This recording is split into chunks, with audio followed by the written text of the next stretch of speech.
Good morning guys, good morning sa lahat ng mga bagong gising, good morning sa lahat ng mga naghahanda, good morning sa lahat ng mga bagong paligo, sa mga nagpe-prepare sa kanilang sarili para sa kanilang pasukan, para sa kanilang pasok, sa kanilang trabaho, sa kanilang pupuntahan sa araw na ito, sa mga lakad natin. Good morning Luzon, Visayas at Mindanao, at narito po tayo ngayon. Pag-usapan po natin yung mga tips. Huwag po natin kalimutan kapag tayo lalabas ng bahay, pupunta sa trabaho, pupunta sa mga lakad natin. Huwag po natin kalimutan guys na meron tayong kalaban, kaisa-isang kalaban natin ngayon na tinatawag na siyang pangalan ay COVID-19. Si COVID-19 ay hindi po natin nakikita sa ating mga mata. Kaya kailangan po natin mag-ingat guys. At kailangan po natin malaman na ang COVID-19 ay maka-infect sa atin sa pamamagitan ng droplets. So, bawal mo na po muna magsalita ng malakas at tumawa ng bahak-hak. Bawal mo na ngayon, bawal mo na yung tumawa ng malakas, bawal mo na ngayon magsalita ng malakas, at bawal mo nang malapitan magsalita. Dahil sa droplets, minsan, hindi natin sinasadya na meron po mga droplets, mga laway na tatalsik sa ating bibig kapag tayo nagsasalita. At kapag malapit yung taong kinakausap natin, it's possible na doon mapunta sa kanya at magalaw o mahipon ang kanyang kamay, at ito naman kanyang kamay ay matatouch niya yung kanyang pisngi, yung kanyang bibig, yung kanyang nose o yung kanyang mata, at most possibly ay makukuha niya ang virus kapag yung droplets na iyan ay galing sa isang infected person. Pangalawang paraan, upang tayo ma-infect ng virus na ito ay yung aerosols. Meron po tayong mga lumilipad na mga, ito yung mga microscopic, hindi pa natin makikita. Guys, kaya kailangan mag-ingat. Kasi po, itong mga aerosols ay sumasabay sa hangin. Ito po ay dinadala ng hangin, tinatangay ito. At kapag malanghap natin ito, we inhale that through our nose, delikado, mapunta sa loob ng ating respiratory system at doon magka-infection tayo. Kaya, upang ingat po tayo sa mga ganito, kailangan po natin ng mga bagay-bagay. Laging tandaan, mindfulness is the key to our fight against COVID-19. Mindful. Unang-una, kailangan po mindful tayo sa pagsasalita upang hindi po tayo maka-infect sa iba. At upang hindi rin tayo ma-infect ng iba, kailangan po nating gumamit ng face mask. So, bago umalis sa bahay, remember to bring your face mask, to wear your face mask bago bumaba ng bahay ninyo o bago lumabas ng bahay ninyo, wear your face mask. Ito kasi yung face mask guys, ito yung tinatakpan yung ating ilong at yung ating bibig. At dahil dito, ay hindi direktang makakapasok sa ating ilong. Nahaharangan siya. Yung aerosols o yung mga droplets ay nahaharangan dito. Pagkatapos naman guys, pag yung droplets ay nahawakan mo yung may contaminated na mga bagay, nahawakan mo doon at naging contaminated yung kamay mo ng virus na ito, yung face mask kasi, it will also protect you. Kasi it will discourage you to touch directly your face, your nose, your mouth, or your eyes. Kaya dyan, kailangan dito. So, mga kapatid, guys, kailangan po nating tandaan. Wear your face mask bago lumabas ng bahay. Pangalawa guys, kailangan po natin magsusuot ng face shield.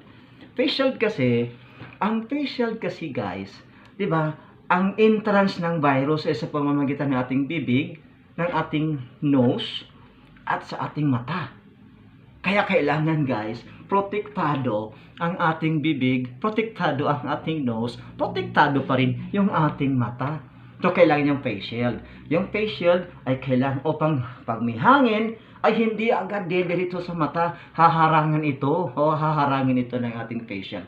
Kaya ito ay safe at mabisa natin na laban sa ating kalaban na tinatawag na COVID-19. Tapos guys, kailangan na from time to time, habang naglalakad ka, habang nakaupo ka sa sasakyan, kailangan natin ng meron tayong alcohol. So, magdadala ng alcohol.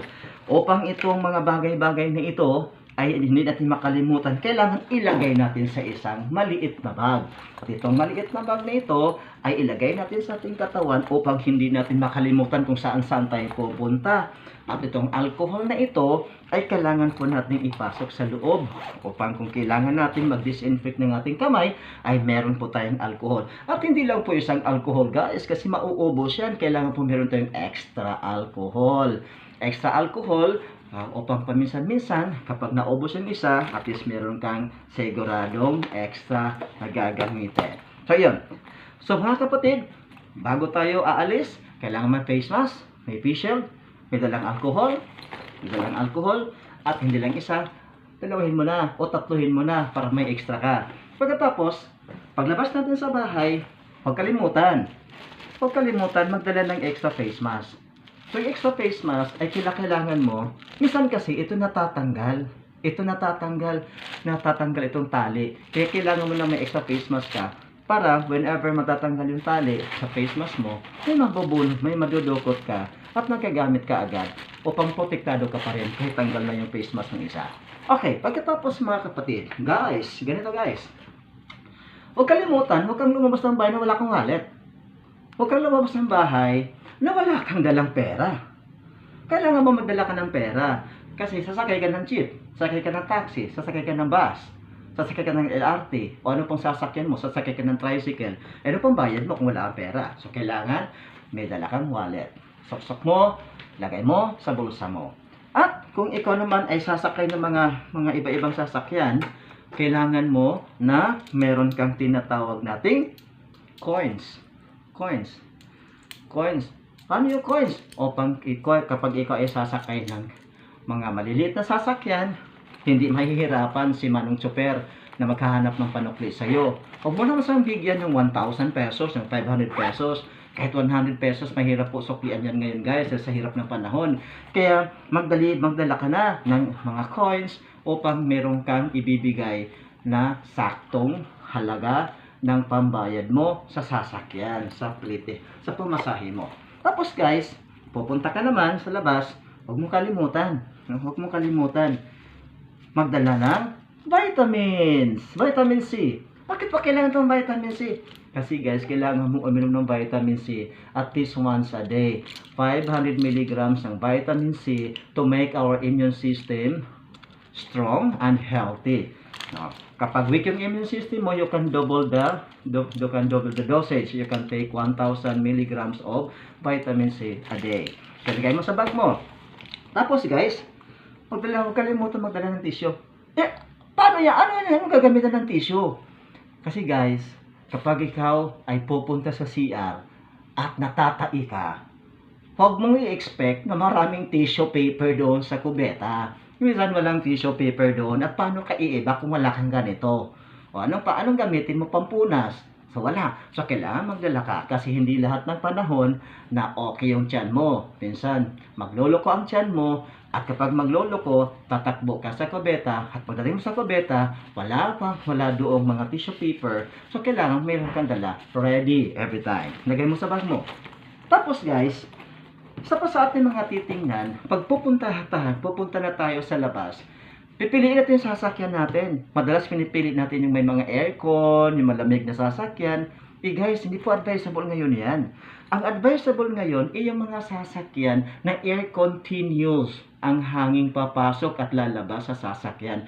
Dahil po, natatangay nila yung mga aerosols at yung mga virus na andiyan sa loob na dadala nila. Yung mga air condition sasakyan, yung mga air condition room, ito ay delikado lang. Nagsisirculate lang dyan yung tinatawag nating virus. At delikadong palanghap natin, delikadong dadapo sa ating noo, sa ating face, sa ating katawan, at delikado kasi hindi natin nakikita, nahahawakan natin.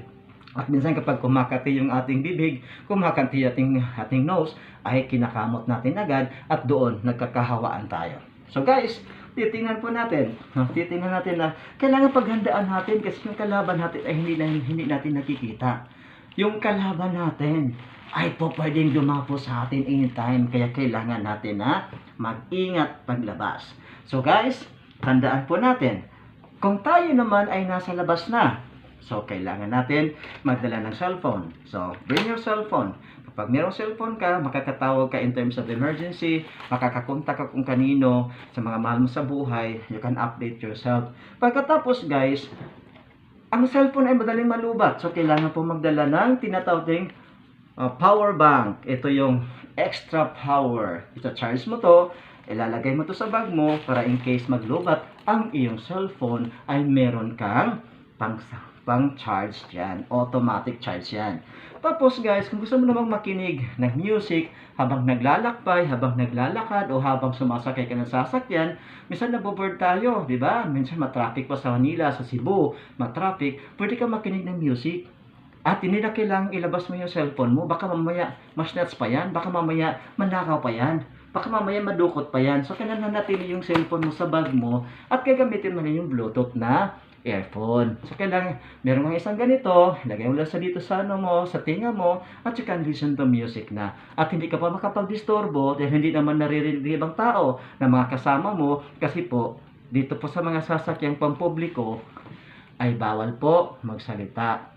Bawal po muna magkwentuhan at bawal po muna mag-answer ng phone calls. Dahil possibility na mayroong tatalsik ng mga laway, may mga aerosols na lalabas sa bibig mo. Kaya guys, mas mabuti na meron kang isang ganito, isang Bluetooth na earphone. Lalagay mo dyan.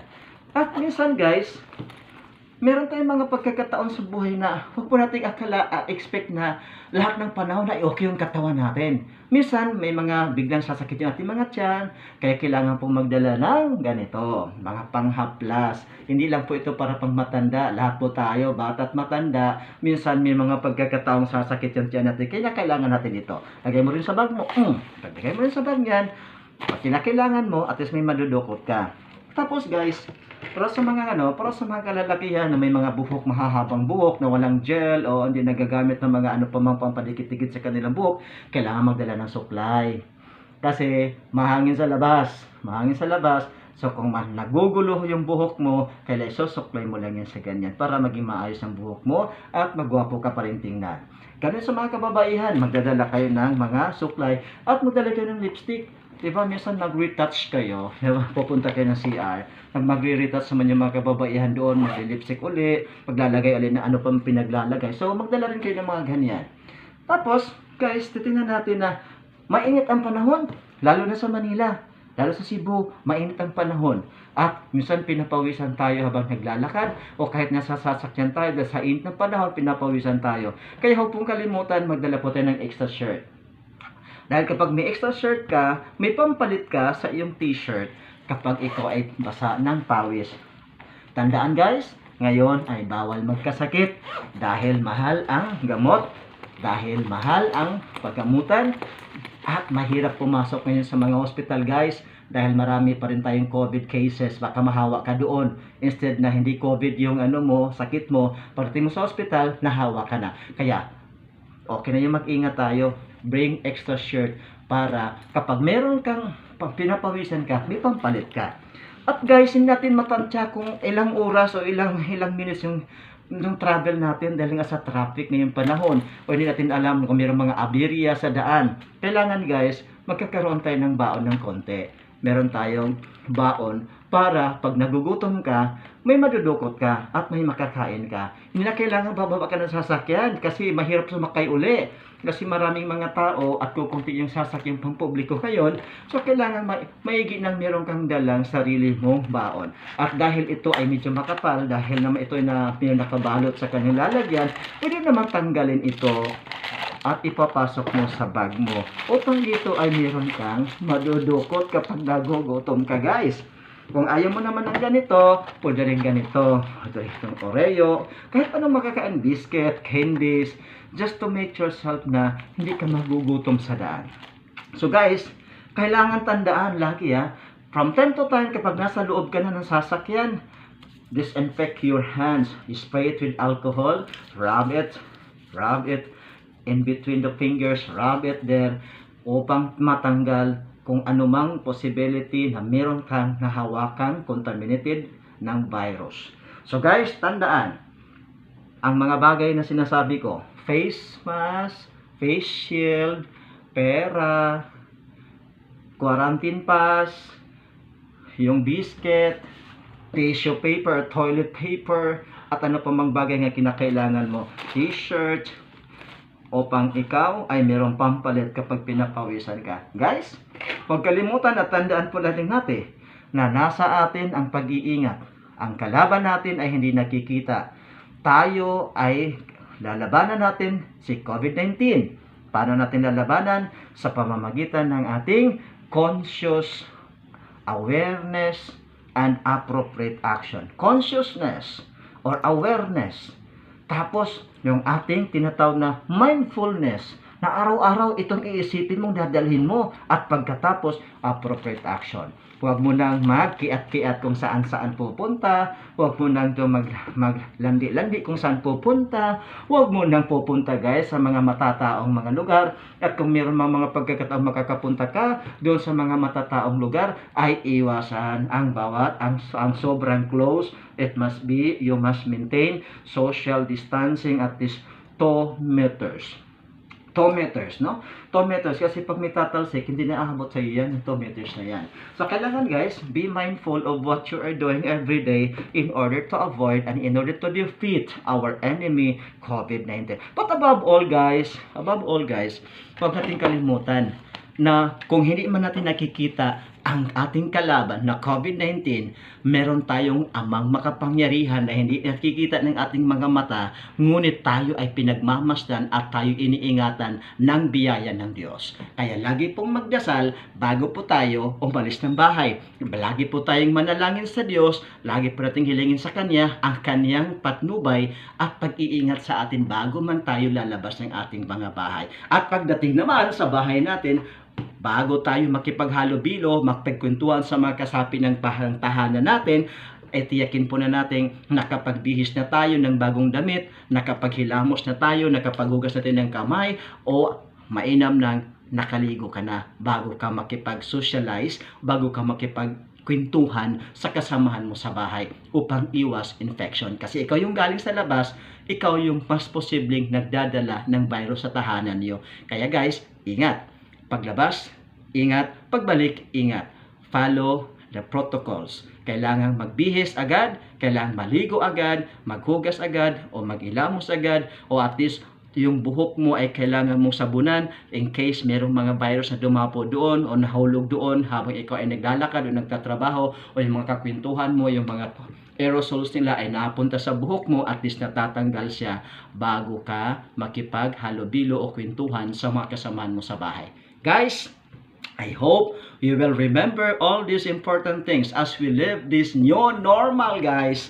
New normal, nakakaloka ang ating panahon ngayon, guys. Kaya kailangan magpa-practice tayo ng tinatawag ating mindfulness. Mindfulness. Lagi nating alalahanin guys, mindfulness. Anong gagawin? Ang panahon natin ay hindi katulad ng panahon noon na noon burara tayo. Ngayon, kailangan natin mag-ingat guys. At sana po nakakatulong itong vlog na ito, nakakatulong itong ating mga kwentuhan at ating mga paalala sa ating mga kapatid. At kung ito'y nakakatulong, don't forget to subscribe my YouTube channel. Don't forget to press the subscribe button. Thank you guys. God bless.